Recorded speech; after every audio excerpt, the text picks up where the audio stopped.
Yeah, Microsoft acts as an entire DEI team, claiming DEI programs everywhere are no longer business critical or as smart as they were in 2020. And again, this does connect in a way to Halo because Microsoft owns Halo. Halo, the TV show that was on Paramount Plus, was canceled after its second season. But I love the language in this article, which is really, really funny. So one of the things I agree with some of the people that are even pretty far left is the ones who are smart enough to criticize the authenticity of what they call rainbow capitalism, right? So it says DEI programs everywhere are no longer business critical or as smart as they were in 2020, meaning that we don't actually believe these things. We never actually believed these things. Yeah. This was merely a means of pushing an idea on people and getting the heat off us after George Floyd. There's a great video from, I think it was Signal Productions called... it's like the rise of rainbow capitalism or something like that. And the idea was it's telling you that going back as far as like 2008 and the original to Occupy Wall Street and stuff like that, when the banks crashed and the government bailed them out, they realized that they needed to find a way to rebrand. It's when you started seeing later on down the line, you go to a pride parade and Raytheon has a float at the pride parade, and JP Morgan has a float there, and they're sending their employees there to do all these things. They needed to rebrand because typical capitalism is already heavily criticized on that side of the aisle. They needed to find a way to, at the very least, trick the least informed or the least ideological of people into still buying into what they're selling. Mm-hmm. But they had to do it through a means that wouldn't typically be seen. You can see that same cynicism in this report here. Yeah. Right? We don't actually believe in equity. We don't actually believe in diversity, equity, and inclusion. What we believe in is mandated statements from our corporate teams that take the heat off us when things go bad and allow us to keep pushing what we're pushing. And eventually it falls apart because you hire a bunch of people that don't really have jobs. We joke all the time about the concept of laptop jobs. Yeah. You know, they're not actually critical to their business ventures. And certainly the economy isn't as good as it once was. And inflation is killing people and everything like that. So they have to start making cuts. What's the first department that's going to go? It's going to be the ones that are the least relevant. Yeah. And it's stuff like this. Yeah. They also say that their commitment to diversity and inclusion remains unchanged. And I think it's not just on the public side of things. They still have tons of internal policies about diversity and inclusion. And that's why I wanted to bring up a refresher for everyone on their game development inclusion standards. They created a framework for this, and we were talking about it earlier this year. Christmas party! Thank you, guys! Thank you! Basically, it was to deter game developers from putting curvy women in their games. Well, yes, you can't have hot women. No hot women allowed. This was in reinforcing negative gender stereotypes. What is negative about being a hot woman? Are your female characters equipped with clothing and armor that fits their tasks? Do they have exaggerated body proportions? You're supposed to avoid those things still. I'm sure those policies are still active and enforced in Microsoft. Yeah. Well, those jobs are fake. None of those jobs are real. It goes without saying. All these corporate entities that wanted to have these departments, none of those are real. You're not doing anything. And when I say they're not real, what I mean is that there's no market demand that was calling for that. Excuse me. Now, of course, they implemented those because 2020, summer of love, and everybody started signaling. It didn't matter what you were buying. Grocery stores, freaking tech companies, none of it made sense, but everybody was talking about diversity. Now, what I will say is that I do believe that the significant drop in quality of pretty much everything has to do with it. And I know that there are those that think that people are using the term DIE or DEI, whatever, as a cop-out for when something goes to crap. But I disagree with that, and I'll tell you why.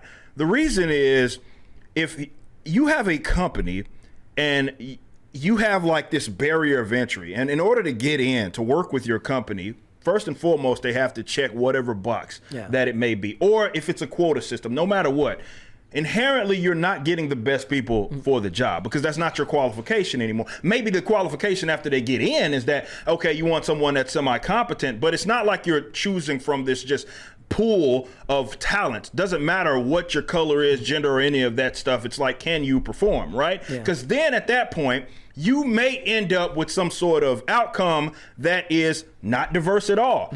There's nothing wrong with that. There's nothing. And diversity is not good or bad. It's just a side effect. It's just a thing that happens. There are things that people arrive to voluntarily that you may get not a bunch of diverse people. It's become like a cult-like word, right? I got a 20 from Javier Bernal. He said, they aren't axing DEI, just the dedicated positions.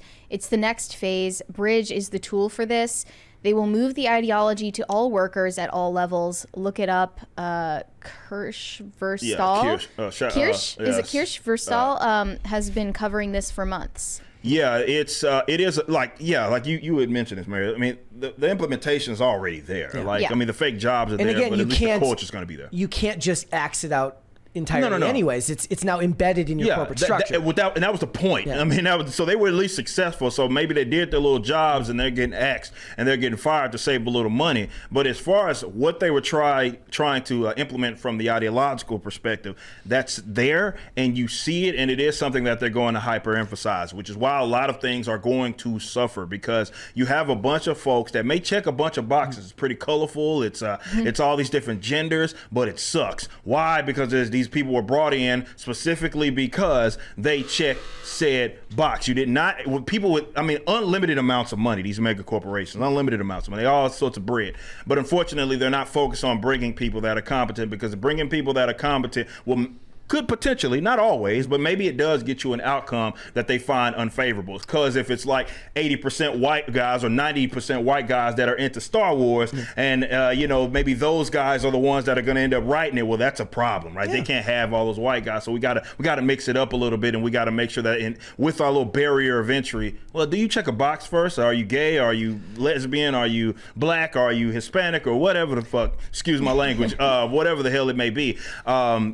That is the requirement before we bring you in. Worry about everything else later. The worst part about that too is then not only do they bring you in like that, but then they expect you to write about that as if that's the only thing you know how to write, or the only thing you know how to do, right? Which is insulting, by the way. Yeah, it's unbelievably insulting. It's the idea that you would. Last night we were watching. We got back from Twisters and we watched Sum of All Fears. And I was explaining, I was like, look, do you know why Tom Clancy was so successful? Because he did unbelievable amounts of research to make his books and then later the adaptations feel authentic. And you can even go through, and there's whole websites designed to tell you, like, this is where this divest from reality, and it gets as close to real as he can get without actually getting the nuclear codes from a president, right? He did a very good job of making it feel real because he did an unbelievable amount of research. He doesn't need to be a military official to do that, and I'm talking about a concept that's less linear or less simple, as like, you don't have to be white to understand something that a white person does, or black to understand. For sure. Absolutely. You can just do the research. It's perfectly doable, but they don't believe that. They believe that it's actually a sin of sorts to write about something that isn't part of your lived experience, but only from the racial and gender perspective. Everything else you can go and make up. Yeah. But other than that, you have to live that world to be able to do that, even though that doesn't make any sense. Yeah, and it's not like the people that they're bringing in know anything about what they're writing anyway. It's sure, maybe things are a lot more colorful than what they were in the past, but it doesn't make it better. A lot of this stuff still sucks. And it's not like the people that they're bringing in to write, let's say, a black character even understand these like, let's say a comic book, for example. People ragged on the latest Black Panther a movie. I mean, sure, it's probably all sorts of black people that were all part of that project. Did it make it any better? Yeah. No. Well, did the experience become more authentic? Because now, for whatever reason, even though these are based on African nations, now rap music is playing all the time, or hip hop music is playing all the time. No, it doesn't make it better. And by the way, he was not created by Black Panther wasn't created by a black guy, but it still felt like a sort of authentic African experience. So yeah, but those are artificial sort of like barriers that, again, going back to this whole entry level thing. It's like, okay, do you check the box? Okay, you're black, and now all you're going to be responsible for are writing black characters, or you get these fake jobs and let's say these fake consultation businesses, which is the biggest grift that has exist as of lately in gaming, especially with these people that are brought on to like sensitivity screen your games. And the Sweet Baby Inks of the world. It's a whole lot of them. Gamer X, there's a bunch of them that are out there for basically every single grift that you can possibly think of. But again, they're not making the product better. This like, oh well, now this gay person is in your story, and now the only thing that they focus on is them being gay. They're the least interesting character in the game, but they're gay as all get out, and they're going to make sure that you know that. That doesn't make your product better. That doesn't make because there are universal truths. And I say this as a guy that freaking owns a comic book company. There are universal truths, and people will relate to characters based on all sorts of different things that have nothing to obviously do with this character's skin tone or if they're gay or any of that stuff. But Hollywood doesn't understand that. Mega corporations do not seem to understand that. They think that, well, if you are black, that's all there is to you, and that's the only thing that's interesting about you, when in reality it should be, because you had no control over it, the least like interesting thing about you. But that's just my position. They were talking about like whether they were going to race swap Bruce Wayne, and they're saying that it doesn't make any sense. I said, I'm not a billionaire. My parents didn't die via a mugger back in the 80s. I can still get something from that character. Batman's my favorite comic book character. I do not need to be the son of a billionaire to identify with the character. And any person with a brain who hasn't been ideologically poisoned by the world we live in today understands that inherently. We're going to get into that more with the Acolyte story. But again, Halo was canceled, but Fallout is getting its second season, and they're actually pushing it through faster now because people believe, or at least a lot of people seem to take more from that adaptation than they did from Halo, because the Halo series crashed and burned in the first season. I was surprised it even got the second season. I think I got through 2 episodes before abandoning it because it felt very modern Star Wars and the wine mom, the wine aunt nature of all the characters, and I couldn't get through it. It was awful. But again, when you poison your work with modern identity politics, your work will suffer. And a show that theoretically, it's kind of like how they're talking about Blade, like it shouldn't be this hard. It shouldn't need 10 different directors and 13 different writers to get this right. It shouldn't take 30 different, it shouldn't be, Halo shouldn't be canceled after 2 seasons. Theoretically, if you're going to put the money behind it, if you've built the budget up to what it was, and the show looked fine in certain respects, if you're going to spend the money on it, it should get 5 seasons easy. But you're not, because you're focusing on the things that don't matter. Because you're taking off Master Chief's helmet every 10 minutes. Why? Master Cheeks. Yes, why? Master Cheeks. Yeah, OG Master Cheeks. I forgot about that. Imagine screwing up Halo. Yeah. Imagine that. But that's what they did. And it was dead on arrival with the whole helmet removal. I mean, we knew about that early on. I was like, well, this isn't Halo. I don't know what the hell it is that I'm watching. This is just Halo in name. But imagine that, screwing up what is one of the biggest gaming franchises of all time. And the same thing can be said, and I've talked about this with one of my co-hosts time and time again, about how we could talk about a given subject and we could swap out the brand and the conversation could still be had. Because absolutely. How Halo suffers is the same reason Marvel's suffering right now. I mean, you brought up Blade. That's a layup, right? It's an easy thing. It's not that hard. It is the easiest. They're going out of their way to make this difficult. And arguably it's because a lot of these stuff, we were just talking about DEI and all that stuff. And you remember the earlier reports that they wanted to focus on Blade's daughter, right? Yeah. Like, it's a layup. Yep. It's a layup, but you make this difficult because of all these sort of self-imposed like restrictions that they're putting on themselves with all these boxes that they have to check. It's unbelievable. Theoretically, the hardest part about Blade would be trying to find an actor as good as Wesley Snipes. You got Mahershala Ali, who's one of the best actors working today. Now, I had my criticisms. I was like, he's got to bulk up before he does the role. But the point is, you got a great actor. You should theoretically be able to coast through a good movie here. Right? You could coast on the idea of like put 90s new metal or put 90s like industrial metal in there, and you can make a movie that's amazing. But they've like, look at the new Crow reboot that looks awful. Jesus Christ! Right? The Crow is the Crow. The Crow should be infinitely harder given everything that came before. That has a lot more. That's a lot more difficult. Yeah, right? but the point is they find a way to screw up absolutely everything. yeah.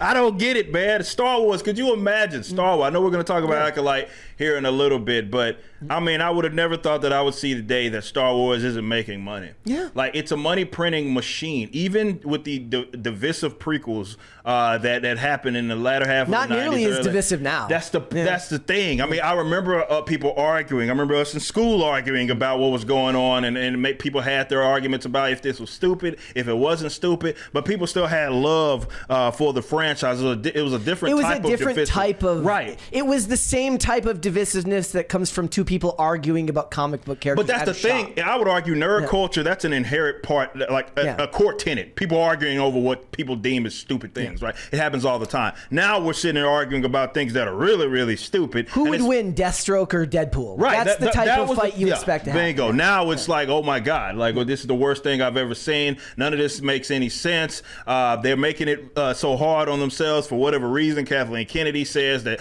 well, they don't have any sort of lore to fall back on or source material like what Marvel has. I'm like, what in the world are you talking about? But that's what happens when you have a bunch of people that have no passion for this stuff that are actually the ones that are in control of it. Thanks for watching. Listen to full episodes of Pop Culture Crisis on Spotify. Keep up with us on social media and make sure you subscribe and ring that bell so you never miss the show. Bye, guys.